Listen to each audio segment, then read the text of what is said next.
आज की बड़ी सियासी खबर यह है कि हिमाचल प्रदेश को नया मुख्यमंत्री मिल गया है। सुखविंदर सिंह सुक्खू मुख्यमंत्री होंगे, जबकि मुकेश अग्निहोत्री को डिप्टी सीएम बनाया जाएगा। मुख्यमंत्री बनने की जिद पकड़े बैठी प्रतिभा सिंह के बेटे विक्रमादित्य सिंह मंत्री होंगे।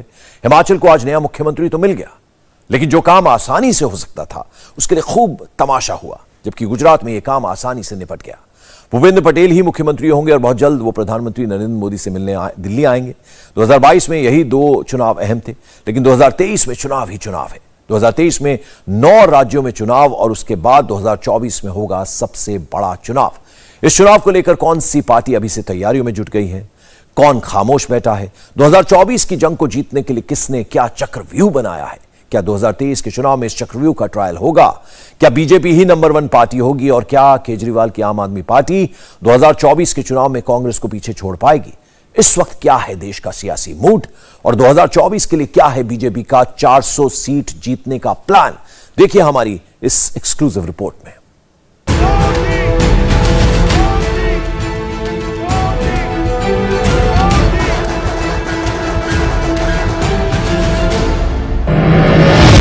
यह गुजरात की आज की तस्वीर है।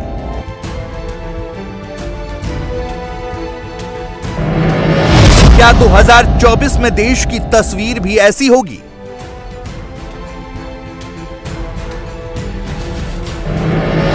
भारत को भगवामय बनाने के लिए मोदी की टीम तैयार। मोदी की लीडरशिप में बीजेपी के इन्हीं क्षेत्रीय सियासी सितारों की टीम के ऊपर भारत में कमल खिलाने की जिम्मेदारी होगी। चप्पा चप्पा भाजपा के इन्हीं नेताओं को करना होगा।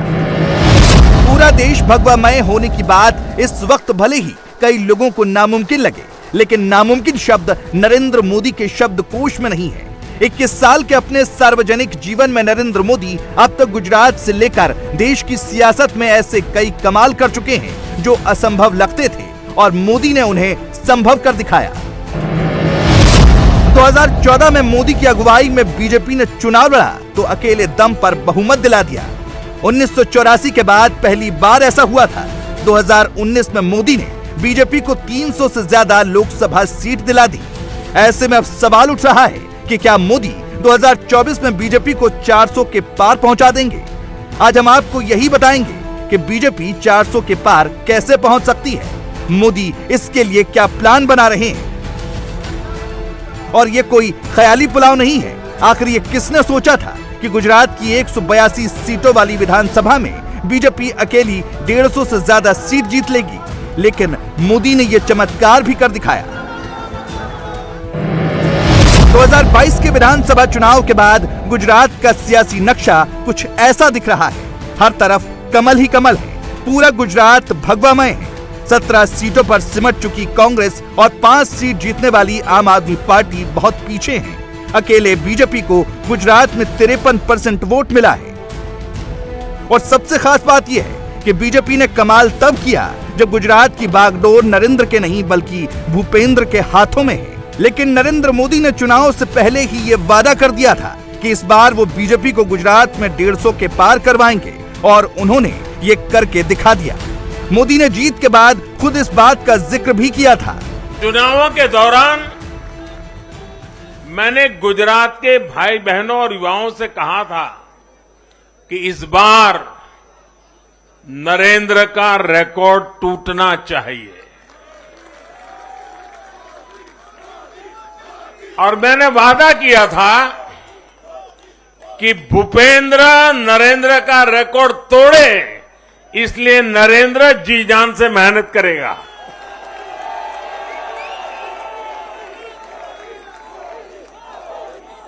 और गुजरात की जनता ने तो रिकॉर्ड तोड़ने में भी रिकॉर्ड कर दिया।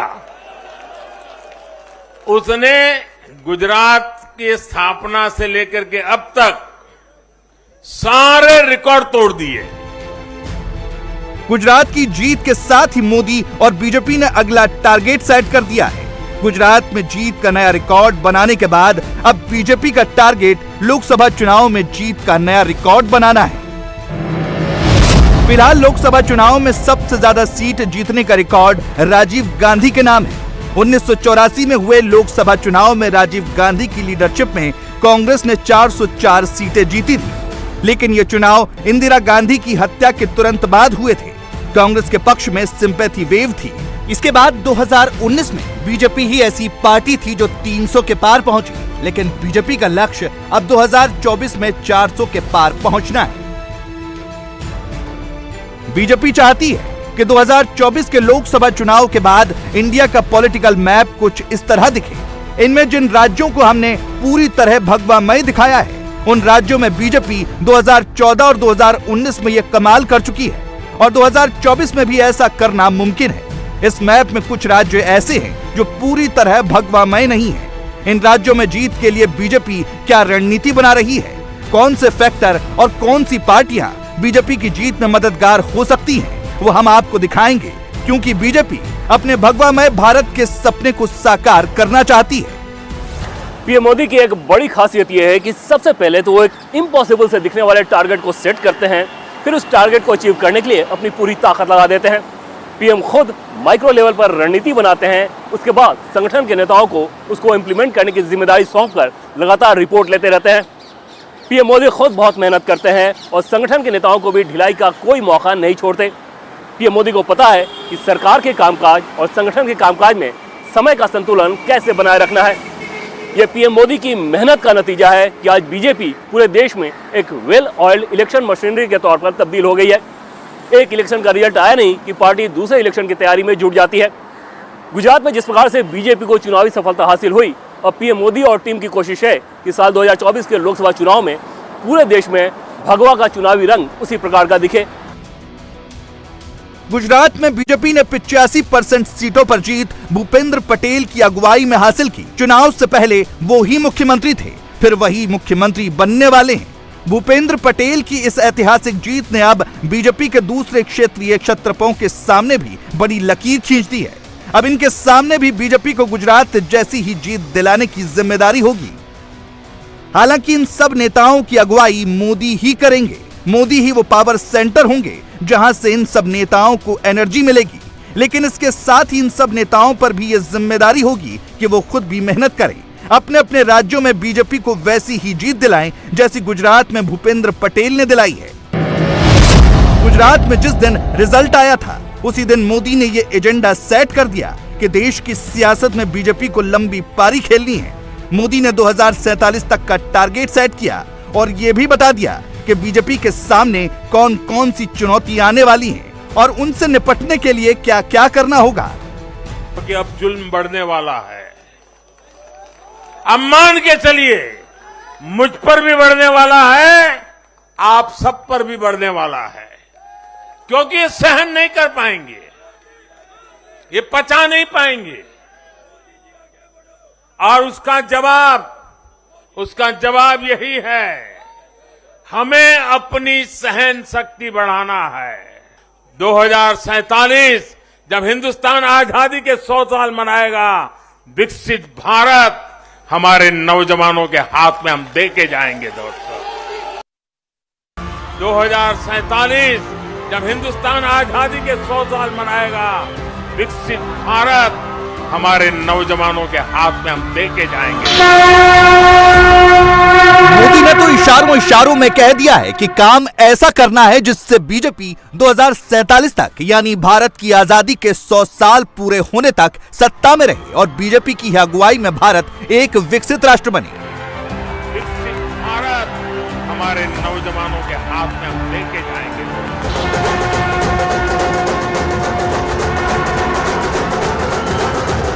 लेकिन सवाल यह है कि बीजेपी इतने लंबे वक्त तक सत्ता में रहेगी कैसे? क्या है इसके लिए उसका प्लान? क्योंकि आगे की राह इतनी आसान नहीं है।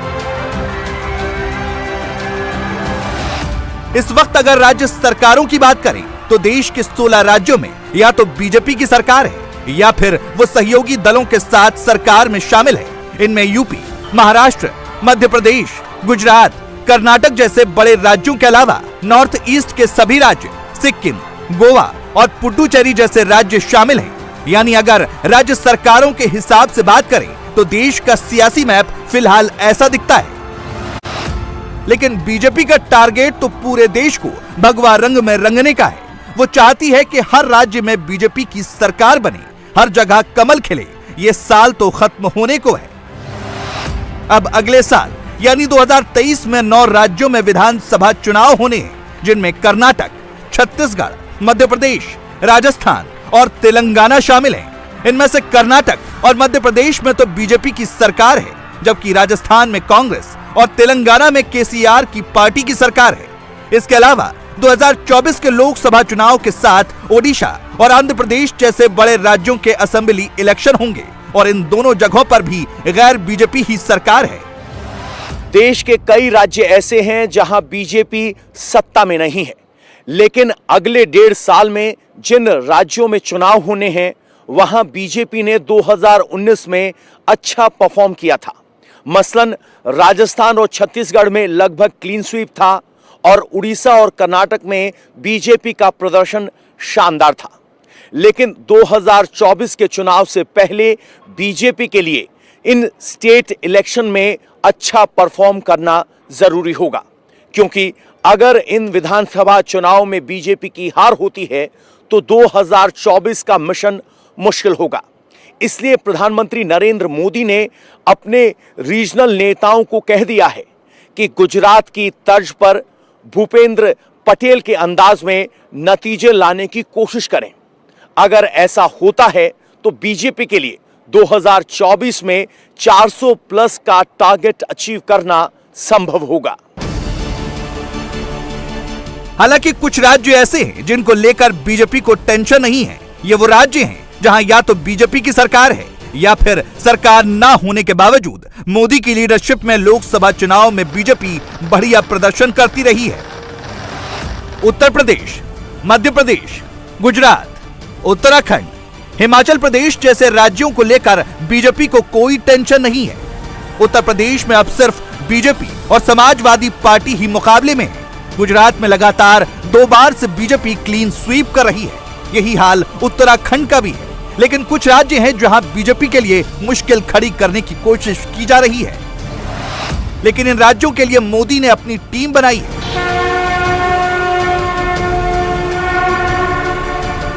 रीजनल लीडर्स को जिम्मेदारी सौंपी है।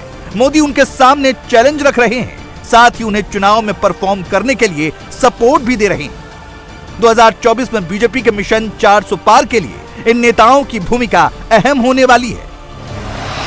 मोदी ने जिन नेताओं पर भरोसा किया है उनमें यूपी में योगी के अलावा महाराष्ट्र में देवेंद्र फडणवीस, नॉर्थ ईस्ट में हेमंत बिस्वा शर्मा, पश्चिम बंगाल में शुभेंदु अधिकारी, गुजरात में भूपेंद्र पटेल, राजस्थान में वसुंधरा राजे, मध्य प्रदेश में शिवराज सिंह चौहान, तमिलनाडु में के अन्नामलाई और बिहार में गिरिराज सिंह जैसे नेता शामिल हैं।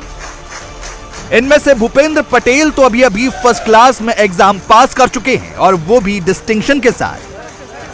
अब अगली परीक्षा देवेंद्र फडणवीस की है, क्योंकि बहुत जल्द बीएमसी के चुनाव होने वाले हैं और ये चुनाव बताएंगे कि महाराष्ट्र की सियासत किस करवट बैठने वाली है।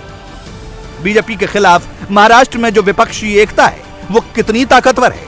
हालांकि प्रधानमंत्री मोदी अपनी तरफ से पूरी मदद कर रहे हैं। मोदी कल महाराष्ट्र के नागपुर शहर का दौरा करेंगे।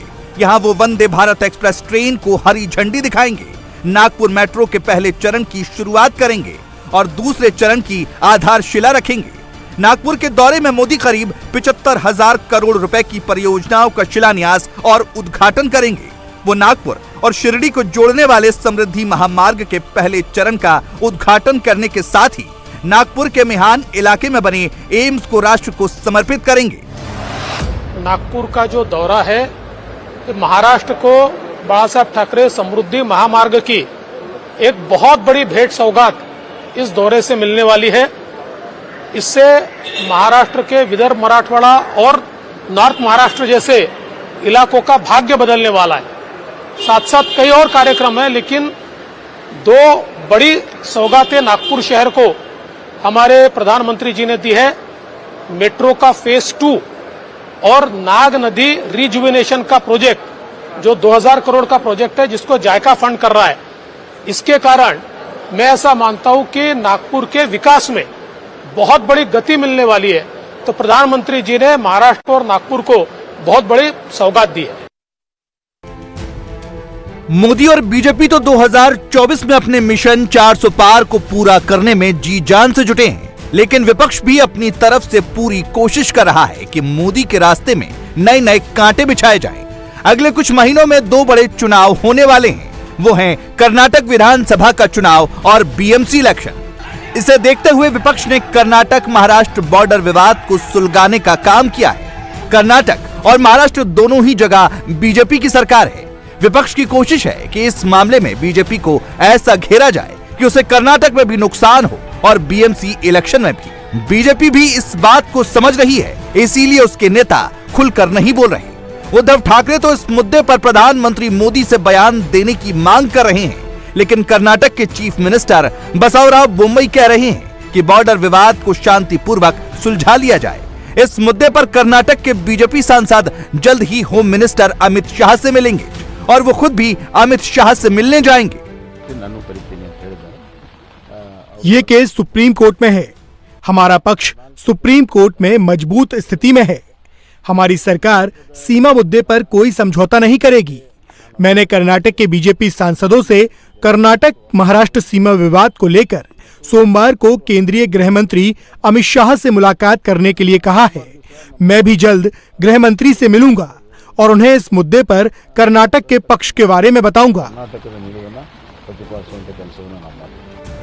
बीजेपी की रणनीति एकदम साफ है। बीजेपी की कोशिश है कि उसे ट्रैप करने के लिए विपक्ष जो जाल बिछा रहा है उसमें ना फंसा जाए। बीजेपी का प्लान है कि विपक्ष को डिवाइड कर दिया जाए, हर राज्य के लिए अलग रणनीति बनाई जाए और ये देखा जाए कि विपक्ष के वोटों का बंटवारा करके इसका फायदा उठाया जाए।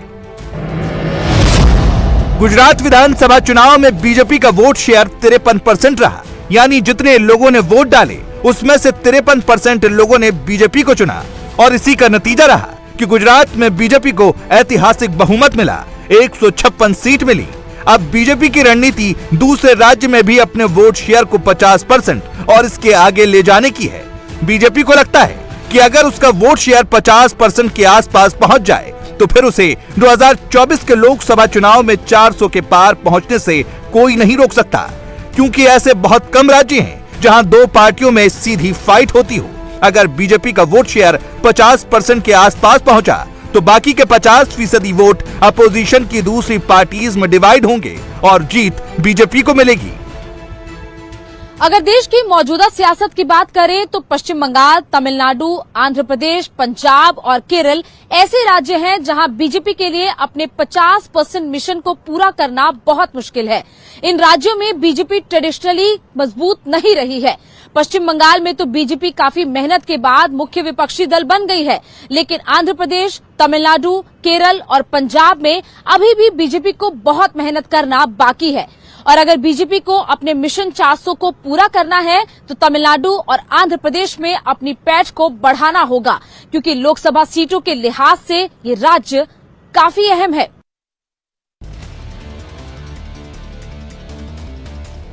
उत्तर प्रदेश में 80, महाराष्ट्र में 48, पश्चिम बंगाल में 42, बिहार में 40, तमिलनाडु में 39, मध्य प्रदेश में 29, कर्नाटक में 28 और गुजरात में 26, जबकि राजस्थान और आंध्र प्रदेश में 25-25 लोकसभा सीट हैं। इनमें से यूपी, महाराष्ट्र, बिहार, मध्य प्रदेश, गुजरात और राजस्थान में तो बीजेपी मजबूत है, लेकिन पश्चिम बंगाल, तमिलनाडु और आंध्र प्रदेश में बीजेपी के लिए चुनौती होगी।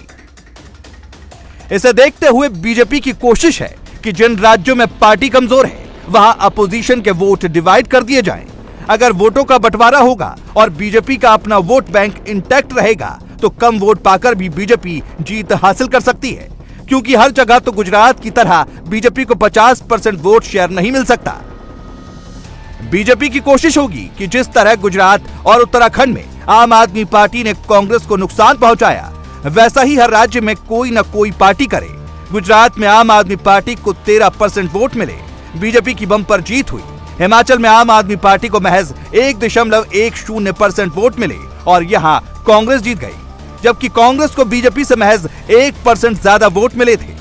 सोचिए, अगर आम आदमी पार्टी को गुजरात की ही तरह हिमाचल में भी 13 नहीं तो 8-9% ही वोट मिल जाते तो विपक्षी वोट के बंटवारे से बीजेपी जीत जाती, लेकिन ऐसा नहीं हुआ। हालांकि आम आदमी पार्टी कह रही है कि वो वोट कटवा पार्टी नहीं बल्कि राष्ट्रीय विकल्प के तौर पर उभर रही है। आम आदमी पार्टी ने खुद के राष्ट्रीय पार्टी होने का जश्न भी मना लिया, जबकि अभी उसे राष्ट्रीय पार्टी का दर्जा नहीं मिला, लेकिन बहुत जल्द वो राष्ट्रीय पार्टी बन जाएगी क्योंकि उसने इसके लिए योग्यता हासिल कर ली है। अरविंद केजरीवाल कह रहे हैं कि अब उनकी ही पार्टी बीजेपी का विकल्प बनेगी। आज दिल्ली में एमसीडी के काउंसलर के साथ मीटिंग के दौरान केजरीवाल ने कहा, एमसीडी चुनाव के लिए बीजेपी ने पूरी ताकत लगाई थी, फिर भी आम आदमी पार्टी जीती। इससे साफ है कि वही अब बीजेपी को हरा सकती है। जिस तरह से इन्होंने पूरी मशीनरी को हमारे खिलाफ इस्तेमाल किया, उस तरह से ये मेरी नज़र में अभी तक हम जितने चुनाव लड़े हैं सबसे मुश्किल चुनाव ये था। पूरी की पूरी इनकी मशीनरी उतर आई। इनके 7 मुख्यमंत्री, 17 केंद्रीय मंत्री, अमित शाह जी खुद, जेपी नड्डा साहब खुद, इनके राष्ट्रीय अध्यक्ष, वो सारे तो थे ही। इनका सारे दुष्प्रचार के बावजूद जनता ने आपको वोट दिया। इसका मतलब हम लोगों ने पिछले कुछ सालों में जो कमाया है, जो मेहनत की है, जनता उसको देख रही है। टीवी पे चलाते थे मनीष सिसोदिया सबसे बड़ा भ्रष्टाचारी, गली में हो रहा होता था कि बीजेपी वाले चोर हैं, गली में जनता कह रही होती थी बीजेपी वाले चोर हैं, लेंटर पे पैसा खाते हैं। अगले 5 साल में कुछ ऐसा करना कि वो विश्वास और सुदृढ़ हो। ऐसा ना हो जाए कि 5 साल के बाद वो विश्वास जनता का कम हो जाए हमारे ऊपर। विश्वास और ज़्यादा बढ़ना चाहिए, विश्वास कम नहीं होना चाहिए। जनता का प्यार, जनता की मोहब्बत हमारे प्रति और ज़्यादा अगले 5 साल में बढ़नी चाहिए, वो कम नहीं होनी चाहिए। आम आदमी पार्टी राष्ट्रीय स्तर पर बीजेपी को हरा सकती है या नहीं, ये तो अभी साफ नहीं है, लेकिन बीजेपी यही चाहती है कि हर राज्य में कोई न कोई उसके लिए वो काम करे जो गुजरात में आम आदमी पार्टी ने किया, क्योंकि बीजेपी का तो अपना वोट बैंक सेट है। अगर विपक्ष बिखरा तो इसका फायदा बीजेपी को होगा। इंडिया टीवी हर वक्त हर जगह डाउनलोड करने के लिए सर्च करें India TV news Google play store या ऐप स्टोर पर।